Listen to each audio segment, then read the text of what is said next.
I have a new way for you to do the ready, set, action. You ever seen Tom Hanks talk about Clint Eastwood? Oh, go ahead. Oh, yeah, go ahead. You know, everybody's like, ready, set, action, really loud. He said, this is what Clint does. And everybody around him goes. And then he looks at the actor and goes, okay, start. And that's it. That's how he starts. And then when it's over, he goes, all right, that sounds good. Yep. And always one take, too. Yeah. Yeah, this is a very special episode of Response. We're going to be talking about all the wonderful mission trips that we took this year. Specifically these two mission trips. We're talking about Nicaragua, which Pastor Sam, who was our first guest here, led. And then next we'll be talking about Honduras. And then after that, we'll be talking to Pastor Geoffrey, who's kind of going to encapsulate all the lovely mission trips that we took this year. But first, Nicaragua. Now, we have done Nicaragua, man, for a very long time. Yeah, it was, I think Pastor Landon started it before we came. And so Tammy and I started it we continued it 10 years ago. Wow. Maybe 11, but it's been a while. We had a few COVID years where we couldn't go. Mm-hmm.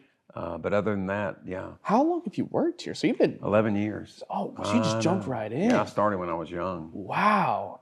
That's You're side-eyeing so much already. Okay, so for someone who's watching and knows nothing about Nicaragua, and this is a very loaded question, I'm aware, but in your experience in going, how would you describe Nicaragua? I'm glad you asked. Okay. I really am. Actually. Okay. Because I had this discussion with someone today, and his concern was, you know, you go and you share the gospel of Jesus Christ on a mission trip, and then you leave. Mm-hmm. And so the people are left with no other follow-up. And that's the cool thing about, I think, most of our mission trips, and I know Nicaragua for sure, is that we're just assisting the church that's already there. Yeah.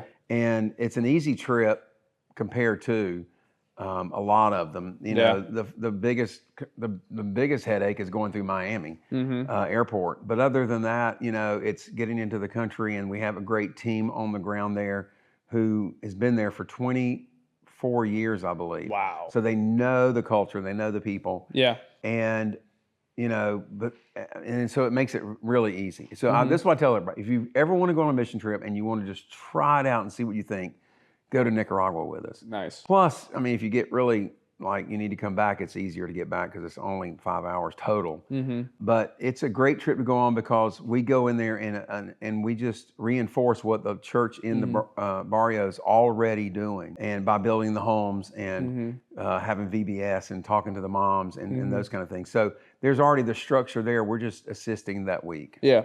So it's fun because I've already talked to Pastor Geoffrey about it, and where he kind of described one of the best aspects of a mission trip that we do here at Lee Park is seeing these other cultures worship the Lord in that specific culture.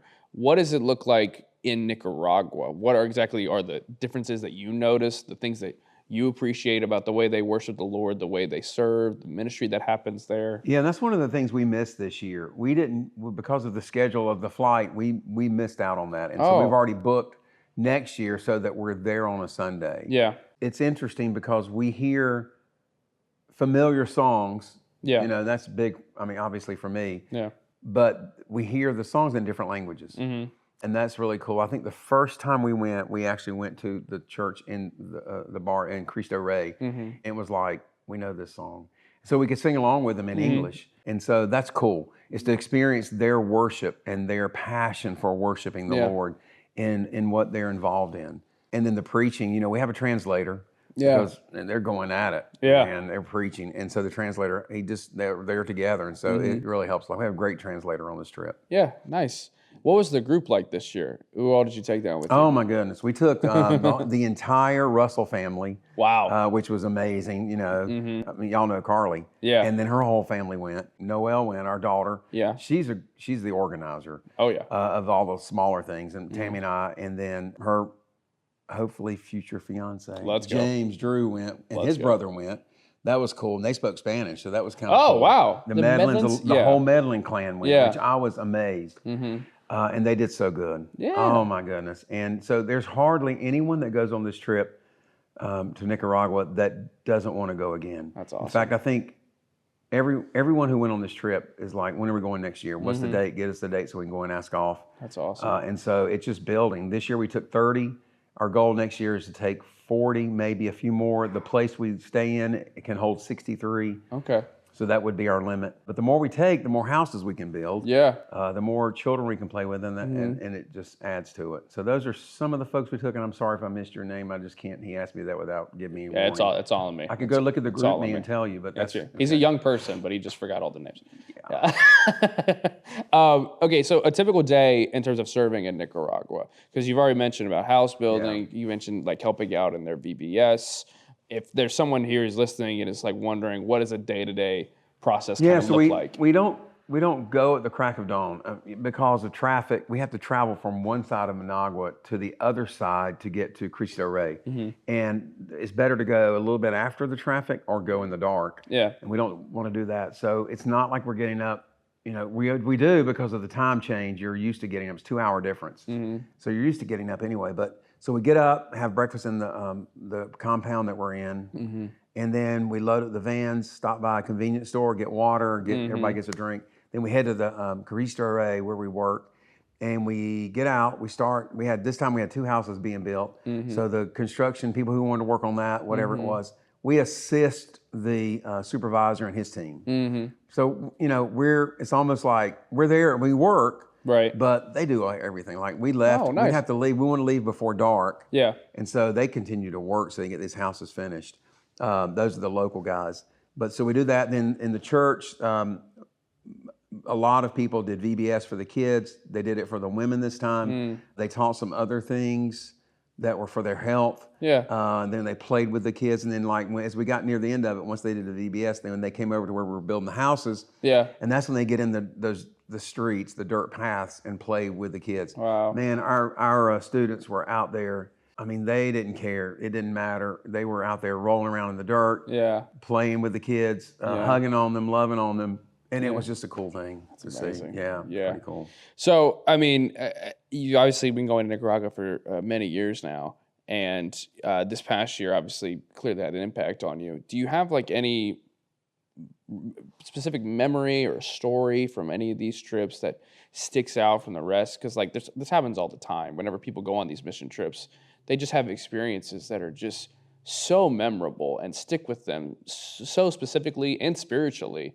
Has there been any of those moments in your time, or maybe a moment that maybe happened with your wife or someone else in your group that happened that just sticks above the rest? Yeah, so I mean, they're pretty much the same every year. You build the relationships with the kids, and I'll tell you what's really amazing is we'll bring up pictures if they posted 5 years ago with a child that's 3. Yeah. Now they're 8. Yeah. And they still see that child. They've made that connection 5 years ago. Yeah. And they're still ministering to them. Yeah. Loving on them. One of the things we noticed though that was really amazing this time. So as we've been going in the years past, the kids, their hair was kind of had a reddish brown tint to it. Yeah. They didn't look the healthiest. This year, their hair was black, and they said that it was the malnutrition. So because of what that church is doing in that community, these children are getting healthier. Wow. And that's a really cool thing to see. And we really noticed that difference. The last 2 years, we had something happen that's never happened before. Yeah. And it's only happened to us twice, is what they tell me. We get back to our compound. It's just a bunch of dorm rooms, I guess, kind of. Yeah. And we lost power.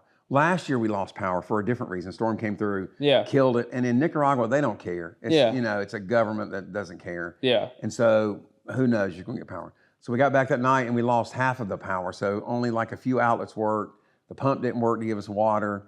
And so they had the only place we could take a shower. Now we're filthy dirty.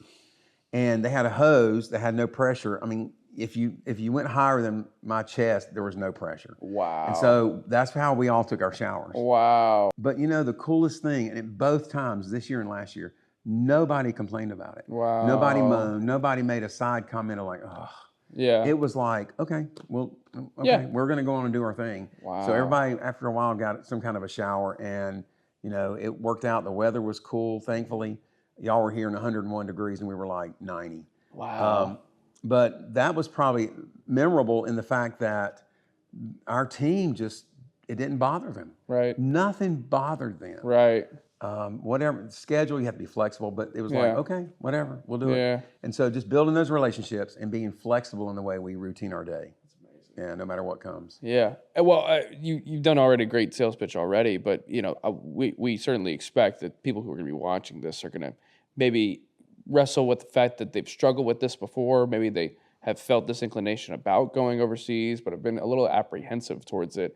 As far as the Nicaragua trip, like, what are the best reasons, the best sales pitch that you could give, of saying, like, this is a place you need to go, this is what the Lord is doing over there, this can help be beneficial in your walk with him? Yeah, I will tell you this. So when we first got here to Lee Park, Noelle and Tammy, my wife and daughter, wanted to go on the mission trip Pastor Landon was leading. And I was like, I'm not a mission person. I don't want to go into foreign missions. I don't have the call to do that. I didn't have a choice. Yeah. So I went, and it was like the coolest thing. Yeah. And I mean, we haven't stopped except for COVID, and I think one year they had a military issue going on. And so we didn't go then either. But I would say if you just want to test the waters and see, this is the one to go on. I'm telling you. Yeah. About 2 years ago, Tammy and I went, we used to go right at the end of school. She was worn out from teaching. And it was like, we had so much going on. We were like, this is it. We're not going back. And we literally, the first day we went out there and worked in the heat, and it was dry and it was hot. We got back to our room. We both looked at each other and started crying. We're like, yeah, we're going to keep coming back. This is not going to end for us. Wow. And so it's that kind of thing. It's like, and I keep saying it's easy, and it really is. I mean, you go to Africa, it's a long flight, whatever. And I'm not saying if you call to Africa, you need to go, if you're called to go there. Yeah. But if you want a trip to try to find out, and I promise you, if you go, you'll go back. Right. Because you have that opportunity to build those relationships with these families and you can go see the homes. I think right now, through this ministry that we're involved with, we were number 753 of these homes they built in this community of, I don't know, 10 or 20,000. And they live in the trash pile. They live like Managua's trash is dumped where they live. Gracious. And it's pretty bad and they're burning and it's just bad, but that's where they put these people to live. So most of their supplies, their what they build their homes out of comes out of that. But it's when you get there, it's like, you just don't care what you're like. I'll do whatever you want me to do, Lord. Yeah. And it's just phenomenal. Man, praise the Lord. Yeah. Well, thank you for all your service for all these years. Sure, and if you go, I'll give you a $5 discount today. How about that? Book it now. There we go. $5. That's amazing. No, it does. It's great. Well, I mean, I'm thankful that we're at a church that gives us the opportunity to do all of these trips. It's not normal. Yeah. And to take different people. And, the school goes to Nicaragua. Yeah. And to know that it's safe for them, it's a great trip to go on. Absolutely. Yeah. Well, thank you very much. Sure. What a wonderful trip. I'm glad everything went well. Thank you for asking. Oh, of course. Absolutely. We're actually about to do a transition. Great. Where we asked about Mr. Baxter and Miss Gwen about their trip. So here we go. Transition. 3, 2. You like that? These are the most lovely socks I've ever seen in my life. Oh, well, you can Those are just get your beautiful. New to come wife from Bombas. I just checked the bank account a little while ago and I saw there was $110 coming out from Bombas. 110. I knew there weren't Bombas for Miss me. I got on Gwen. Bombas too, but I knew that Miss I Gwen hadn't spent ordered any. $110 on socks. My things had holes in them, Jay. My toes was popping out. What did Mama do? They give a pair of socks for every pair I buy. Wow. Yeah, they And do. if they're on sale, you got to buy them. Yeah, you do. Now tell them So how much you beautiful. spent for your Bombas. You are. I don't think it was that much. It was almost that much. Oh, that's But in right. his defense, his toes was popping out too. Transition. We did it. Boom. We're back. Okay. Well, I'm going to go ahead and warn all of you. This is going to be an extremely lovely time because these are two lovely people here. I also don't feel like I should be doing this interview because Tom Butler, who's sitting over here, actually went on the Honduras trip with you guys, and he is so giddy over there. He just loves telling all these fun stories. But you guys led our Honduras trip this year. Yes. And for those of you who don't know, this is Miss Gwen right here. This is Mr. Baxter right here. How have you guys done this before? How long have you been going to Honduras?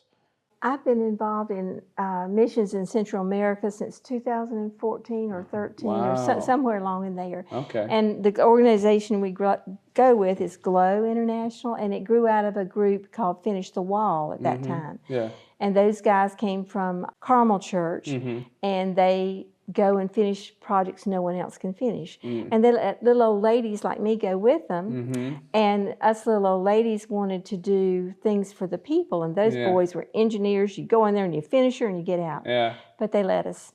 And we realized there was a place for another ministry. And so that's how Glow began. Oh my goodness. And wow. so, yes, we've been going for a while. That's amazing. Okay, so have you gone other places or have you just gone to Honduras? Costa Rica, Nicaragua, they've been to Guatemala, they've been to the island countries. I only went to Costa Rica and Nicaragua and Honduras. Okay, gotcha. Now you were talking about the zip line a couple minutes ago, Mr. Baxter. Is that your favorite part of the Honduras trip? It was a lot of fun. It was a lot of fun picking at Tom because he was so excited about doing it. Sure, that's Tom. And, the first time I had ever done it, I heard him talk about doing the zip line. I thought it was just one zip line. It was 8 zip lines back and forth across the waterfall and across the river. So after you get the first zip line, it's always shorter. Yeah. And once you get it out of the way, then you sort of get into it. Yeah. But anyway, it was a lot of fun. I love it. Well, Jake, when you're almost 75 and almost 74, it's quite an accomplishment. Yes, it is. Oh my goodness gracious. Okay, well, tell us a little bit about this trip and specifically this year and the group that was there, the things you guys got to be a part of. What was the trip to Honduras like this year? It was really, well, Scott Whipple said it was the best one yet, and he didn't think it could top the first one. Yeah. The Whipples went, the Schumards, Brian went. Oh, Backstage Brian. Yes, and Tom and Brooke. We had a good team. The team just worked together perfectly. I didn't have to say, do this, pick this up. When we got out somewhere, everybody scattered and got a job and got busy. Gosh, that's While we wonderful. were there, we worked at a place, a church called El Panon. We met the pastor. We have a pastor's conference in January, and we met him through that pastor's conference. And we were building a Sunday school room for him onto his church. So in the mornings, we did construction, and then we had Bible school in the afternoons. One day we had at El Panon. We had it another day at El Grace. Anyway, at that village, we had a little boy several years ago. We got there giving out groceries. He'd fallen into something called a pila, and he was deceased. He was turning blue. His lips were swollen. And our founder gave him CPR, the pastor that we were with. Yeah. He began to gurgle. We put them in the truck, went over the mountain to Las Vegas. And when we got there with the team, he was revived. The child's 4 years old, and I got to see him while we were there giving out water filters and doing Bible study.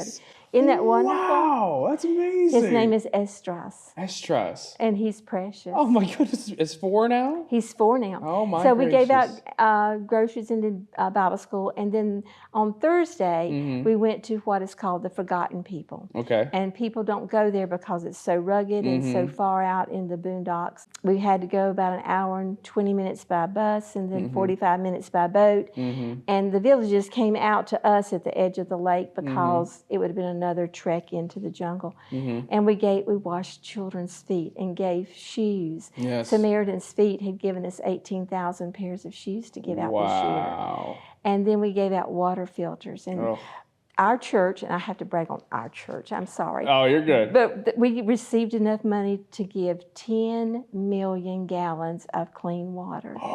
So we gave that out all over Honduras. Oh my gracious. Isn't that wonderful? Alive. That's And then amazing. on Friday, we went back to El Panon and did what we call prayer walks. The pastor chooses families that we go and see. Yeah. And we take a month's worth of groceries, pray over their home. And that's always a special time. That's incredible. And on Sundays, we go to church, and at night, they go to church at night because they have to work during the day. Yeah. And we went ziplining, and that was exciting. Yeah, the supply, yes. Oh, so Baxter, like, what are some of the moments from this trip that really stood out to you as far as like you got to really interact with the people of Honduras, moments where you got to present the gospel, moments where just like you had this lovely interaction? What were some things that really that you just like have been holding on to since coming back from the trip? Well, there was a couple of things in particular that were sort of special. One of them was we had taken some Lee Park caps with us. Yeah. We were going to hand them out to some of the pastors and some of the people that work there. Yeah. And so we were doing that. And so on Monday, we went to El Panyon. The first day we went there, I was going to take one to the pastor, and Scott Whipple was going to give it to him. Well, we forgot it. But there was a young man that came and helped us that day. He was from the community. He was 15 years old. He just came out there and worked just like we did. Yeah. So then on Tuesday, I had remembered to get the cap, and I gave it to Scott, and he was going to present it to the pastor. Yeah. Well, the pastor left shortly after we got there, and so this young man came back and worked again that day. And so Scott came to me and told me, he said, Baxter, he said, I've made an executive decision. He said, we need to give this cap to that young man. Wow. I said, I was thinking that too and trying to figure it out. So he and I were in agreement. We were both thinking the same thing. So we gave it to Jackson Shumard, since he was about the same age as that young man. Yeah. We gave it to him to go give to him. Wow. And I walked over there with Jackson, and Jackson gave it to him. Wow. And the young man got his sister to come down there on her bicycle, and he wasn't going to wear it or get it messed up. He sent it home with his sister on the bicycle. Wow. Well, that night when we were having devotions and discussions about special things that day, we started talking about it, and the young man had just, before we walked over there with the cap, he had told Brian Russell that he would like to have one of those caps. Wow. And we didn't know that at the time. And Brian told him, he said, by the end of the week, I'll have you one. And so then we walked over there not knowing, and we didn't all put it together till that night. So that was a special moment. Can I tell you how we chose we had 3 possible places Maria had given us to go. Okay. Well, Maria always gives us choices on where we're to go. We have people who work for us in Honduras all year long. And Danny is the young man who gets out and evangelizes and meets pastors and follows up after the pastors' conference. And so he came up with 3 choices for us. And so since the Whipples and the Shumards had been before, I told them about the places and sent them pictures and told them to pray about it and not talk to each other. And that I was going to pray us, and we would decide. And I felt like God would tell us all the same thing. So in a couple of days, I get text, and the Shumards had decided on El Panon. But I wanted to go to the place that didn't even have a bathroom. Oh. Was much poorer. Yeah. And so they said, well, we'll go there. I said, no, I'm not. I said, because I always pick the poorest place. Sure. And God has other reasons for us to go to where you all chose. And you didn't talk, we're going there. So we did. So when we got there, this young man, David, who came and helped that Baxter talked about, he was 15, David. He told us his story, and he did not get to finish 6th grade 2 months before he started having epileptic seizures. And he wants to be a mechanic, and he has dreams of have his own business, but they won't let him into mechanics school because of his epilepsy. He has to go and have infusions every 2 weeks. And his father, they're not very poor. They have their own business. He raises coffee and bananas and squash and has livestock. So they're better off than some of the people there. But we all would go home at night and we would say, we were supposed to go there because of David. So one day, we prayed. He wanted us to pray for him to be healed. So we asked him about his salvation, and we laid hands on David, and we prayed for him. And when we left, we told him we were not going to pray for him to be healed. We were going to pray every morning thanking God that he has been healed. Oh, goodness. So those are the kinds of things that we have happen. Yeah. Oh, my goodness. It's so beautiful. Isn't that precious? It's amazing, yeah. I'm so in love with those stories that happen on these mission trips where you just trust in the Lord so much more, because you really have to rely on him a lot in those situations, because you're in a different context, you're in a different culture, and you're taking a really big risk, and you have to step out, and the only thing that you can do in certain situations is just pray and to rely on the Lord and allow him to be your strength and provider in those situations. So, I mean, for you guys, I mean, clearly you guys just, whatever excuse you could have come up with for not going, you threw out the window and said you wanted to go serve. There are a lot of people that have a lot of maybe sort of apprehension maybe towards going on mission trips, or they try to put up as much excuses as they can. And there are certain situations where all of those are valid. I'm not trying to make everyone out to be bad, but for someone who's maybe a little bit on the fence about it and maybe a little worried about going on a mission trip, what would be your advice to them? And what would be your sort of like sales pitch on the importance of going on these trips? Well, I always say if you're where you're supposed to be, where God wants you, you're in the safest place you can ever be.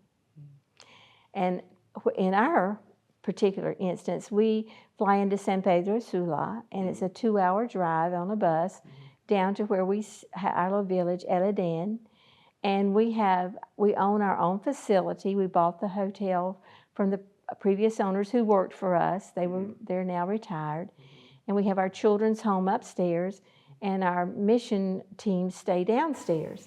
And we have a 10 or 12-foot wall, Baxter, around it. Yeah. And we have a gate that locks, and we have security cameras and running water, air conditioning, hot water. There you go. And we got to cook. How about that? And so, and we're careful about where our water comes from. We only buy from 2 companies, and we encourage our folks not to drink water or take food from anybody else. Yeah. That kind of thing. I can only say, when you go to a third world country, you need to know you're going to a third world country. But we've never found ourselves compromised in all the years we've been going. Yeah. So I would say just come on and go with us. Come back to our place. You got a real bed. You're not sleeping on the board over 2 5-gallon buckets. That's right. And that's really true. That's always good. Yeah. The area we go to, it's I know a lot of people ask us, I bet it was hot down there. The area we go to, it's usually 10 to 15 degrees cooler than it is here, especially this year when it's 100 degrees here. It's probably 80 degrees where we were. We were at some elevation, and there was mountains around. You could see the mountains. Really?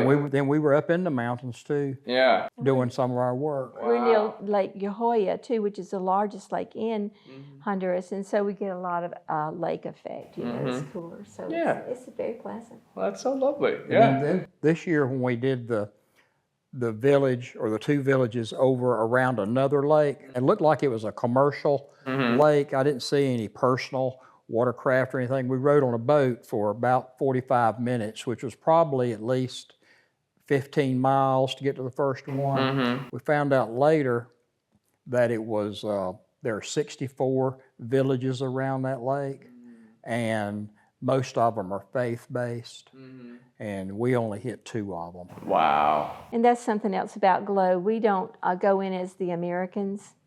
We don't want to leave any American footprint. It's their home and their culture, but we want to tell them about Jesus. That's right. And we want to help them where they have need. So we work through the local pastors because that pastor is there and he knows who really is in need and who is not. Yeah. We don't give money to anyone, hand out things. It goes through their pastor.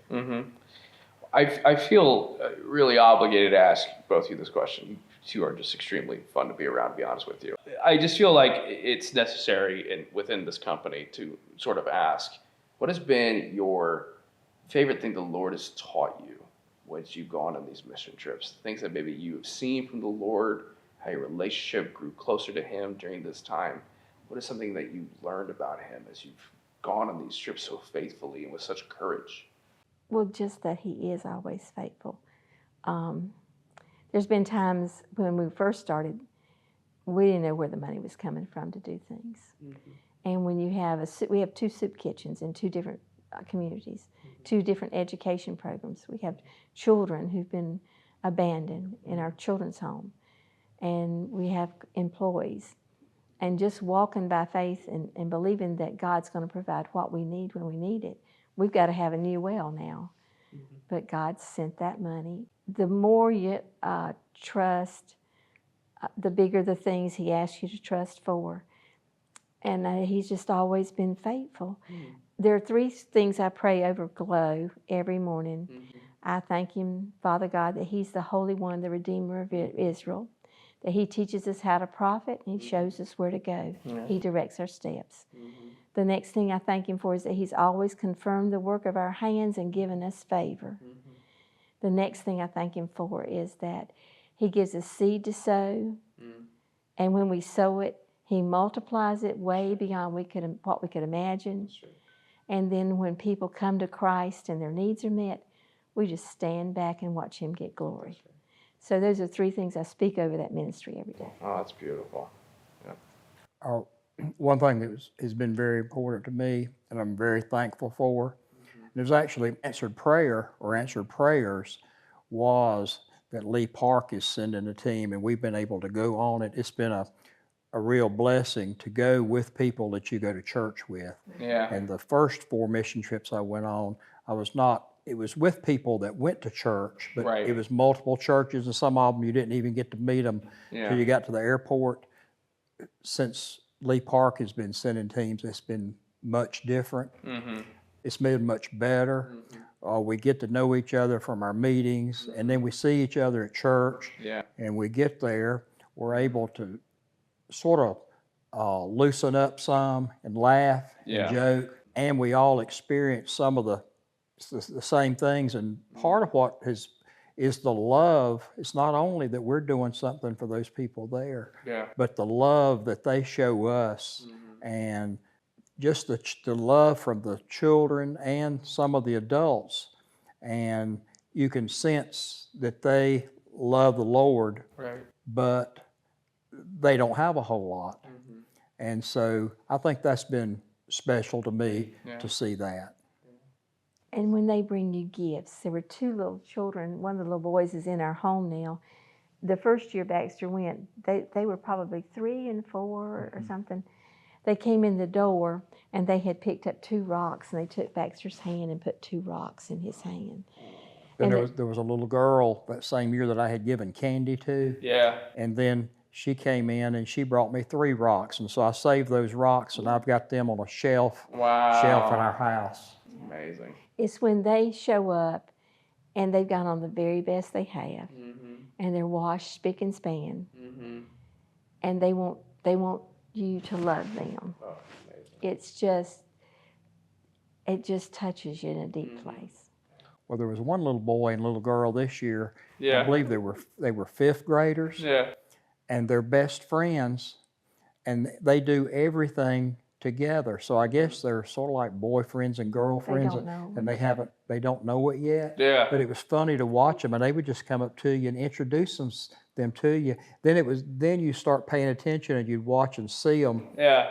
See them interact with one another, and where one went, here was the other one right beside of them.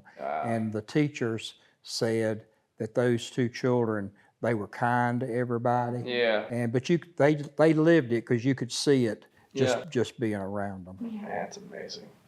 Thank you both so much for what you do. Thank you so much for leading this group this past year. Thank you for being such lights. You guys were lights as soon as you walked into the door. I want to thank you so much. We're about to transition to another interview talking more about mission trips, but man, is there anything you guys need prayer for? Anything you guys, your organization needs prayer for moving forward? The only thing is, just going forward, I would ask that we go where He says. Man, this has been so fun. I just want to sit here and listen to you guys all day. Well, you know what I say, Mr. Jake? What's that? If you got God, you don't need LinkedIn. He's better than LinkedIn. You daggum right he is. He hooks his people up. He does. I think you guys are just 10 kinds of lovely. Okay. They're so overtime. Oh, we got plenty of material. We got plenty of material. Okay. Well, we're going to move another transition. We're going to go to Pastor Geoffrey. Thank you guys so much for being here. This was just so fun. All right. Another transition here. So we are already talked to Pastor Sam. We've already talked to Mr. Baxter and Ms. Gwen. And now we are talking to Pastor Geoffrey here. So you are kind of in charge over all of these.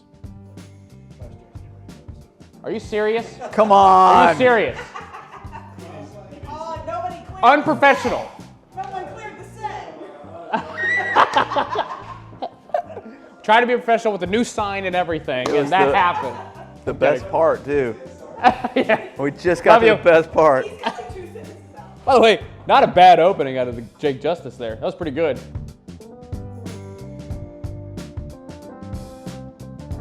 Another transition here.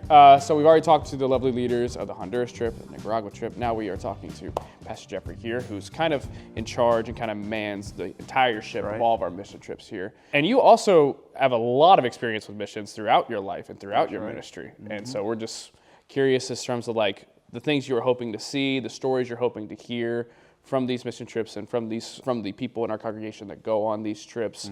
What is the overarching goal as a church from Lee Park? Yeah. So my goal for people going on a mission trip is for them to experience how Christians worship and interact in other cultures.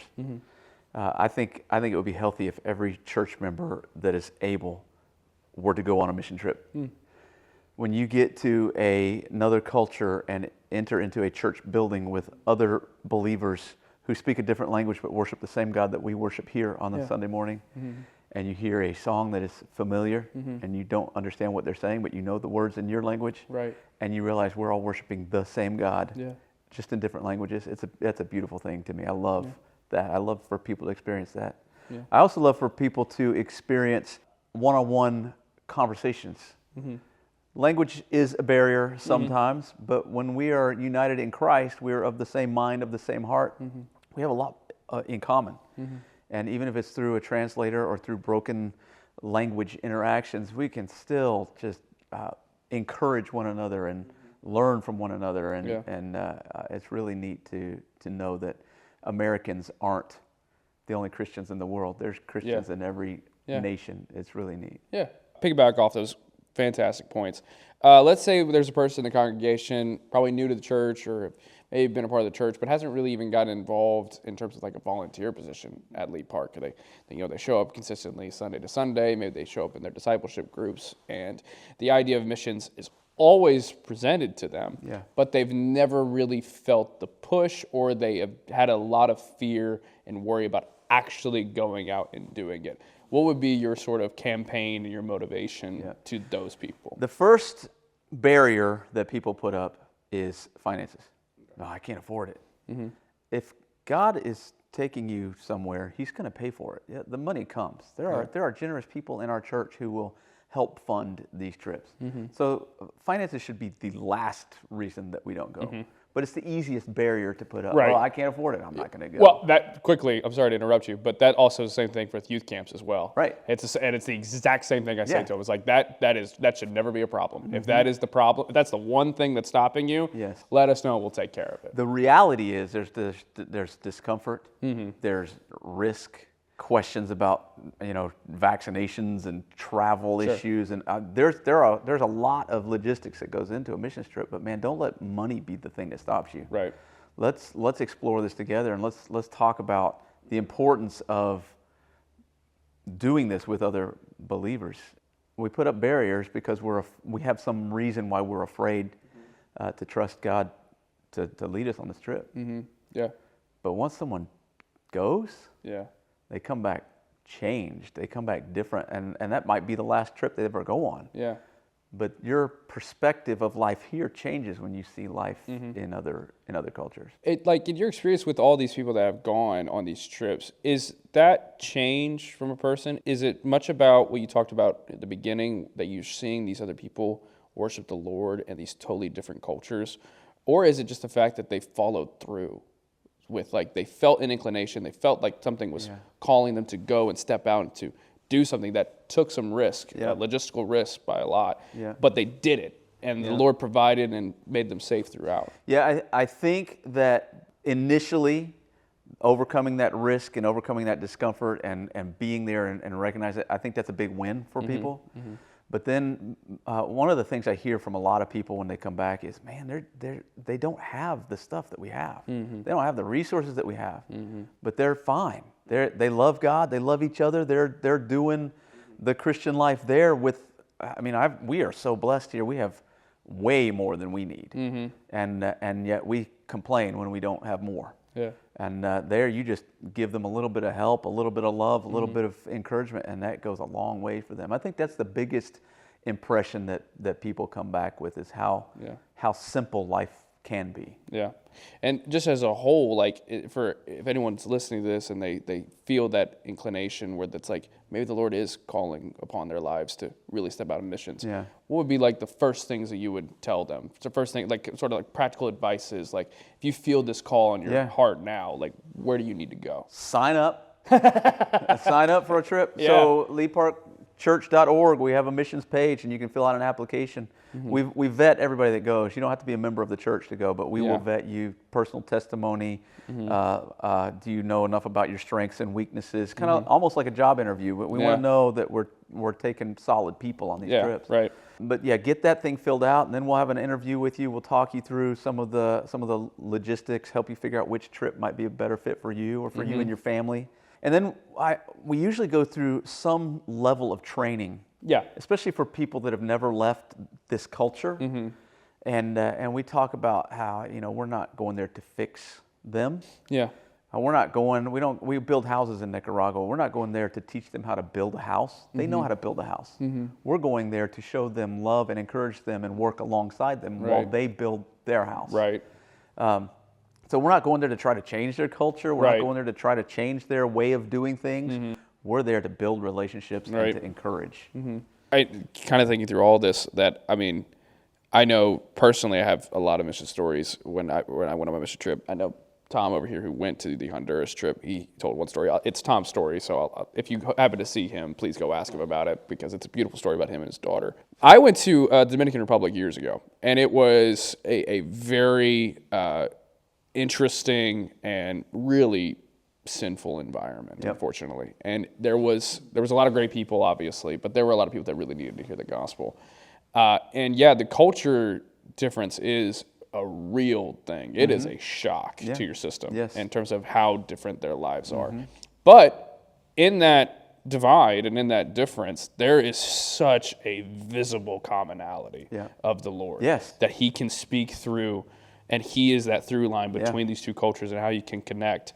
I know you've had, plenty of people that have come up to you with all sorts of stories, and I know you have your own stories as well. Is there any, throughout your time, especially serving in these missions director position, that you just remember and you just call upon and you share with people? It's like, here's a reason why you should go on this trip.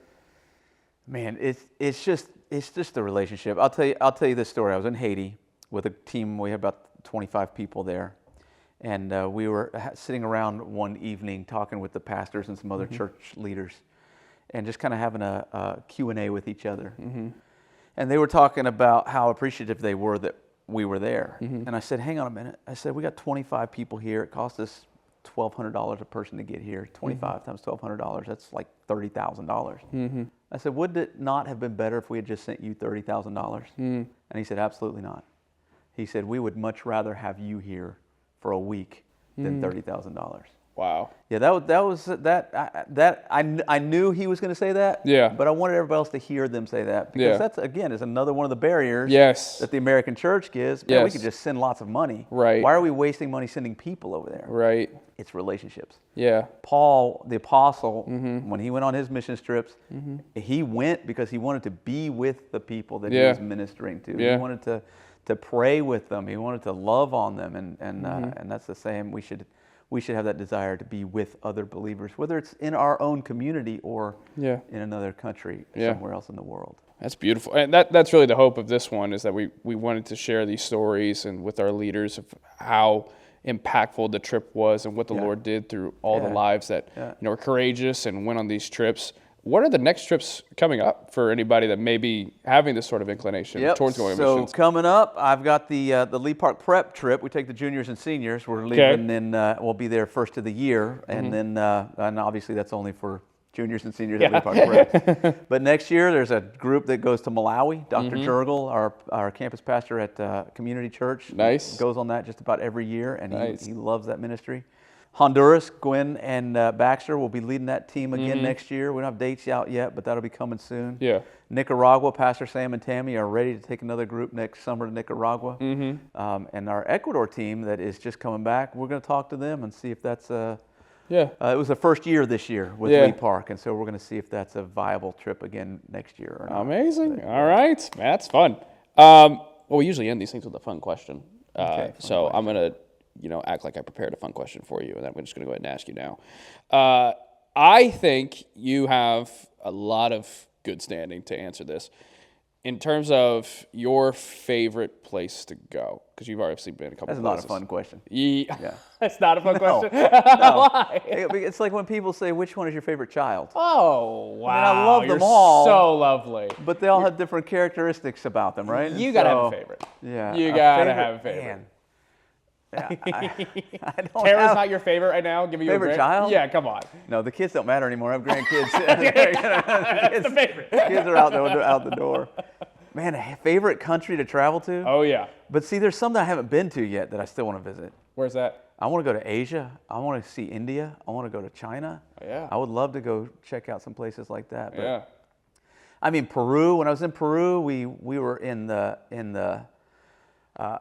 mountain, in the Andes Mountains, village to village with a donkey carrying Bibles. Wow. Giving Bibles to people who had never seen a Bible in their language before. Oh my God. I mean, how cool is that? That's so crazy. That was awesome. Mexico, I love Mexico. Okay. I love the people. I love the food. Mexico's a great culture. I love being there. Sure. I grew up on an island in the Caribbean called Bonaire, so I mean that's a dream location to be a missionary kid, right? Sure. So yeah, there's lots of great places around the world. There's not one favorite. I don't think. Okay. Do you have a favorite? Of course not. No, I've not been anywhere near. My favorite place to be in Monroe, North Carolina, would be. Okay, it actually got a little bit messed up, unfortunately, but I still love it. It's a very like grew up in Monroe his whole life answer, but there is a road specifically. It's right towards the Wingate area. And I think most people would know if they live in the Wingate area, but like if you take a right, you get like going up towards Wingate, and there's that intersection. If you take a right by the gas station, and you just keep driving down, there's a little bit of like housing right there. And then out of nowhere, you pass like a couple trees, and there's this gorgeous, huge field as far as you can see. Yeah. Every time I take my drives, I drive out there. That's where you like that is my.